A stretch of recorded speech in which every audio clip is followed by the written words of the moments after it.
오늘 말씀은 하나님께서 우리에게 예배에 대해서 말씀을 하십니다. 이스라엘 자손들에게 명령하라. 내 헌물, 헌물이라고 하는 것은 가축, 소와 양과 염소를 드리라는 것이고, 내 음식이라고 하는 것은 가축이 아닌 소재를 이야기하는 거예요. 밀가루를 곱게 빨아서 고운 체에 11번 쳐서 그 내려온 것들을 가지고 섞어요. 뭘 섞냐 하면 올리브 기름을 섞어서 반죽을 하는 겁니다. 그래서 빵을 만들어서 하나님께 화제물로 드리라는 거예요. 화제라고 하는 것은 가축이든지 곡식이든지 모두 불에 태워서 올려 드리라는 거예요.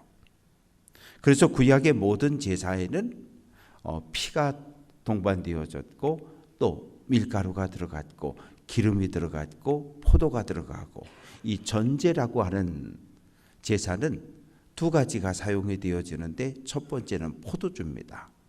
그리고 두 번째는 오늘 말씀 속에 보면 몇 절인가 하면 7절에 보면 여호와의 독주의 전제를 부어드릴 것이다. 포도주 외에 독주라고 하는 것이 등장을 하게 되는데, 이 독주는 보리, 대추야자, 석류를 혼합해가지고 발효시킨 거예요.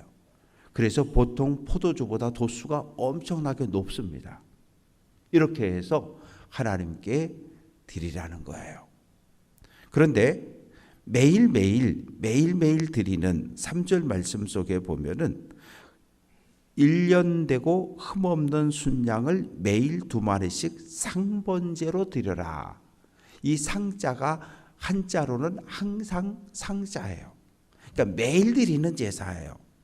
매일 드리는데 어떻게 드리느냐? 오전 9시에 한 번, 오후 3시에 한 번. 그래서 하루에 2번. 매일매일 흠없는 순양을 오전 9시에 한 마리, 오후 3시에 한 마리. 이게 언제까지 드려졌어요? 예수님 당시까지 드려졌다고요. 바벨론에 의해서 예루살렘 성이 무너졌어요. 그리고 70년 동안 못 드렸어요. 다시 바벨론에서 돌아왔어요. 다시 상번제가 회복이 되어졌습니다. 언제까지요? 예수님 당시까지.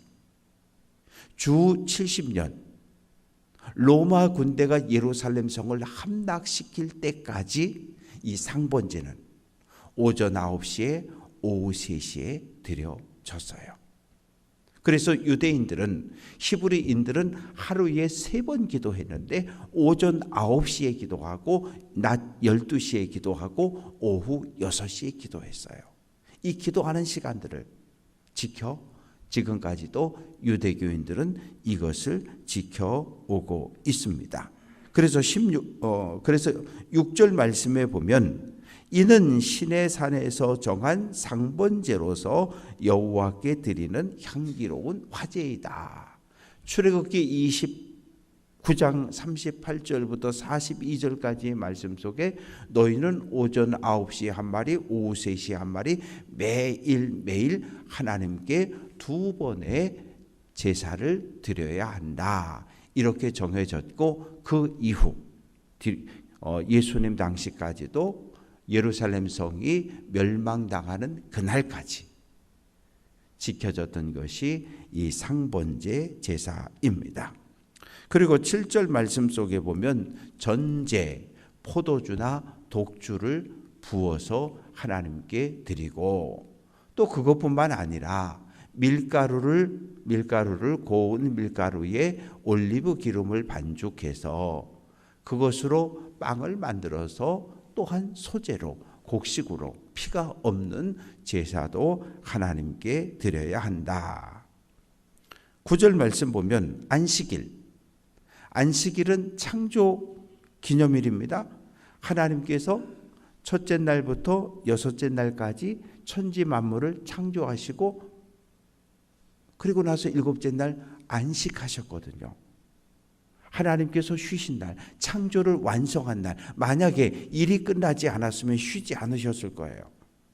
근데 하나님께서 천지 만물을 다 창조하시고 나서 보시기에 좋았다. 야, 너무 좋다. 너무 좋다. 그러면서 축제로 기념일로 정해 주신 것이 안식일이에요. 이 안식일에는 아침에 상번제 드리고 오후에 상번제 드리고 그거 외에 또다시 1년 되고 흠없는 순양 2마리를 바쳐라. 상번제 외에 안식일에는 따로 제사를 한 번 더 드려야 한다. 이렇게 말씀하시고요. 11절부터 15절까지 말씀 속에는 초하루라는 게 뭐예요? 1월 1일, 2월 2일, 3월 1일, 4월 1일, 5월 1일, 11월 1일, 12월 1일 매달 첫째 날 초하루에는 숫송아지 2마리, 순양 1마리, 1년 되고 흠없는 순양 7마리를 번제로 드려라. 아침 저녁에 드리는 상번제 빼고 매달 첫째 날에는 따로 구별해서 드리라는 거예요. 이런 예식은 뭘로 남아 있습니까? 화천에 있을 때는 초하루 새벽기도회를 했어요. 매달 1일 요일하고 상관없이. 그래서 성찬 예식을 했고 교우들을 가족별로 축복기도를 하는. 그런데 이러한 초하루 새벽기도회가 아직 한국 교회 속에는 남아 있어요. 그렇게 해서 초하루 예배를 드려라. 그 다음에 16절 말씀 보면 첫째 달 14째 날 1월 14일은 뭐예요? 애굽을 탈출하기 전날 유월절을 지켰잖아요. 애굽에서. 그 유월절을 지키라는 거예요. 며칠? 딱 하루. 1월 14일 유월절을 지키고 그리고 15일부터 21일까지 일주일 동안 뭘 지켜라? 무교절을 지키라는 거예요. 무교병을 먹으면서. 이때는 뭘 먹어야 되냐 하면 무교병과 쓴나물을 먹어야 돼요. 무교병이라고 하는 것은 누룩이 들어가지 않는 밀가루 반죽이에요. 보통은 누룩을 넣은 빵, 그래서 하루를 놔두면 빵이 이 밀가루가 부풀어요. 그 부푼 걸 가지고 구워가지고 먹었는데 이 애굽에서의 고난, 애굽에서의 고통, 그런데 하나님의 놀라운 해방의 역사, 구원의 역사를 기억하고 감사하면서 무교병을 먹으라는 거예요. 마치 우리가 6.25 행사할 때 소금에다 주먹밥을 먹는 것처럼 일제에서 해방된 광복절을 기념하면서 이 주먹밥을 먹는 것처럼. 왜요? 일제 강점기의 고통과 아픔을 기억하자는 거거든요. 그래서 누룩이 들어가지 않은 뻣뻣한 빵을 먹으면서 우리 조상들이 애굽에서 중노동에 시달렸고 고통당했는데 하나님이 능력을 행하셔서 해방시켜 주셔서 감사하고 기억하자.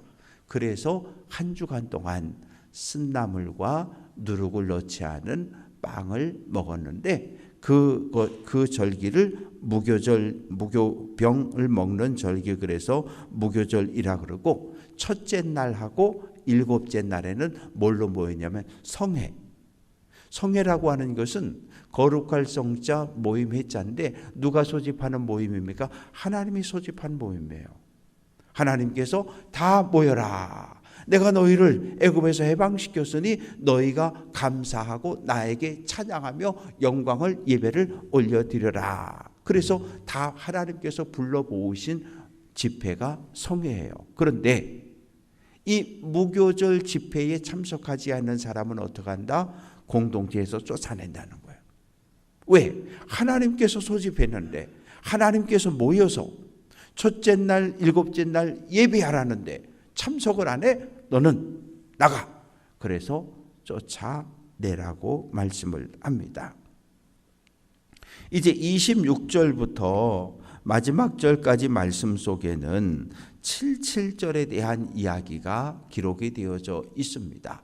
6월절에서부터 시작해서 이 77절, 77은 49 이렇게 헤아리게 되면 뭘 추수하냐 하면 밀을 추수하게 되는 거예요.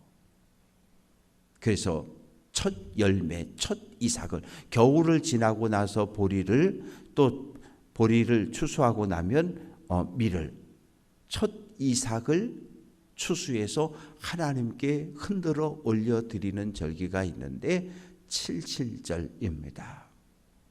보리와 밀을 추수하고 나서 드리는 이 절기. 오늘 이 땅에 무엇으로 남아 있습니까? 맥주 감사절기로 이게 남아 있는 거예요. 왜냐하면 원래는 이 칠칠절은 우리보다 절기가 좀 빨라요. 왜냐하면 우리는 7월 초에 맥주 감사 절기를 지키는데 우리나라는 7월 첫째 주 정도가 맞아요. 왜? 이 밀 추수하는 때가 6월 중하순경까지 이어지기 때문에 그래서 추수가 끝난 다음에 우리가 맥주 감사 절기를 지켜오고 있습니다. 그래서 하나님께서 절기를 정해 주신 거예요.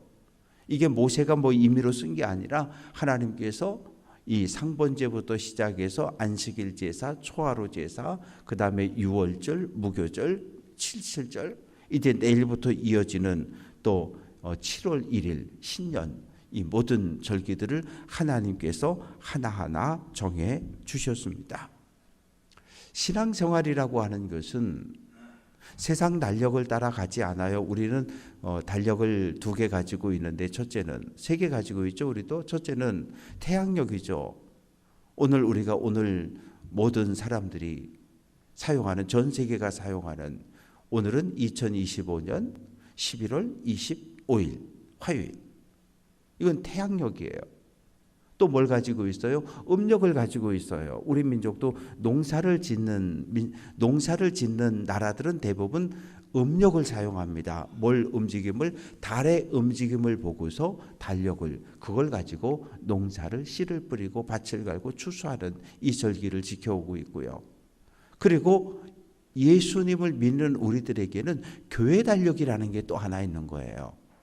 우리 신앙생활은 교회의 모든 행사는 교회의 모든 일정은 교회의 달력을 따라서 하나하나 진행이 되어져 가고 있는데 가장 먼저 우리가 지키는 절기가 뭐냐 하면 대림절 또는 강림절로 불리어지는 성탄절을 앞두고 4주간 동안 언제부터예요? 돌아오는 주일부터입니다.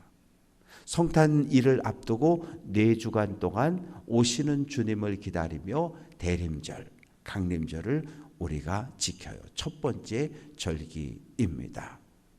그리고 나서 성탄절을 지키게 되고 성탄절이 지나고 나면 주현절, 빛으로 이 땅에 오신 하나님, 빛으로 이 땅에 오신 예수님, 하나님께서 내가 빛이다, 예수님께서 내가 세상의 빛이다 라고 말씀하셨기 때문에 빛이신 예수님을 드러내는 주현절기를 지키게 되고 그 주현절기가 끝나게 되면 뭐를 지킵니까? 예수 그리스도의 십자가의 고난과 죽음을 기억하며 사순절을 우리가 지키게 됩니다. 그 사순절이라고 하는 것은 예수님이 당하신 고난이지만 우리에게는 그 예수 고난의 기쁨이 복음이 되는 거예요. 왜? 나는 내 죄 문제를 해결할 방법이 없었는데 빛으로 오신 예수님께서 이 땅에서 내 죄를 대신 지고 야 이영호 내가 네 죄 대신 지고 십자가에 죽어줄게. 십자가에 죽으신 이 사건이 나에겐 복음인 거예요. 나에겐 기쁜 소식인 거예요. 왜?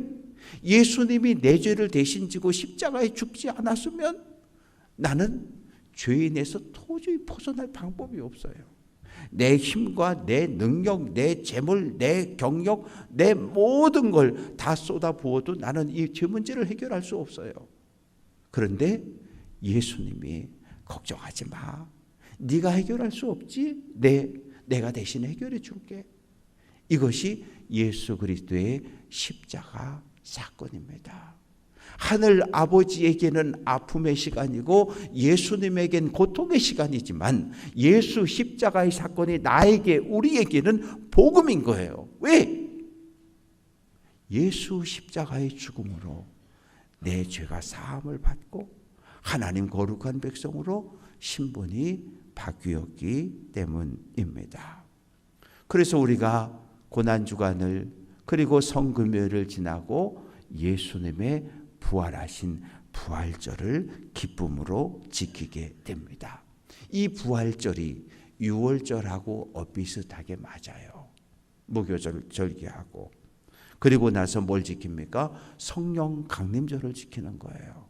6월절에서 7절은 49, 50일 오순절 되었을 때 초대 마가다락방에 모였던 120명의 성도들이 모였는데 거기에 성령이 불같이 임했던 성령 강림절을 지키게 되고, 그리고 보리 농사 끝나고 밀 농사 끝나고 맥주 감사절기를 지키게 되고, 또 1년의 모든 농사를 다 거두어 드리고 나서 뭘 드립니까? 추수감사주의를 하나님께 드리게 되고, 이것이 교회 달력이에요. 목사의 설교도 교회의 스톨, 목사 가운에 걸쳐있는 스톨, 모든 색깔들이 다 절기를 따라서 하나씩 하나씩 변화가 되어져 갑니다. 예배는 내가 살 수 있는 유일한 방법이에요. 내가 하나님의 거룩한 백성이다. 내가 하나님의 거룩한 백성이다. 이것을 확인할 수 있는 유일한 것은 예배예요. 예배는 무엇입니까? 하나님 앞에 나오는 거예요. 하나님 앞에 서는 거예요. 하나님, 나는 죄인입니다. 나를 용서해 주옵소서. 예수 그리스도의 십자가의 보혈로 나를 덮어주시고 나를 하나님 거룩한 백성으로 인쳐 주옵소서. 하나님, 나와 하나님 사이에 막힌 이 모든 찌꺼기들을 다 제거시켜 주옵소서. 심장으로 향하는 혈관이 막히면 목숨을 잃을 수 있어요. 뇌로 올라가는 혈관이 막히면 뇌를 돌고 있는 혈관이 터지면 목숨을 잃을 수 있어요. 예배는 하나님과 나 사이의 이 통로를 깨끗하게 청소하는 것이 예배예요. 하나님 앞에 나와서 나의 죄를, 나의 허물을 내려놓고 하나님께서 예수 그리스도의 십자가의 보혈로 덮어주시기를 구하는 것, 그것이 바로 예배입니다. 우리는 모든 예배를 소중하게 여겨야 해요. 우리 교회가, 우리 공동체가 약속한 예배 시간들이 있어요. 새벽 기도회, 주일 9시, 주일 11시, 수요 기도회. 이건 우리 공동체가 속해. 우리 공동체가 약속한 거예요. 춘천제일교회라고 하는 신앙 공동체에 들어왔으면 이 약속을 우리가 지키는 거예요. 예배자, 하나님 앞에 예배자로 바로 설 수 있도록 기도했으면 좋겠어요.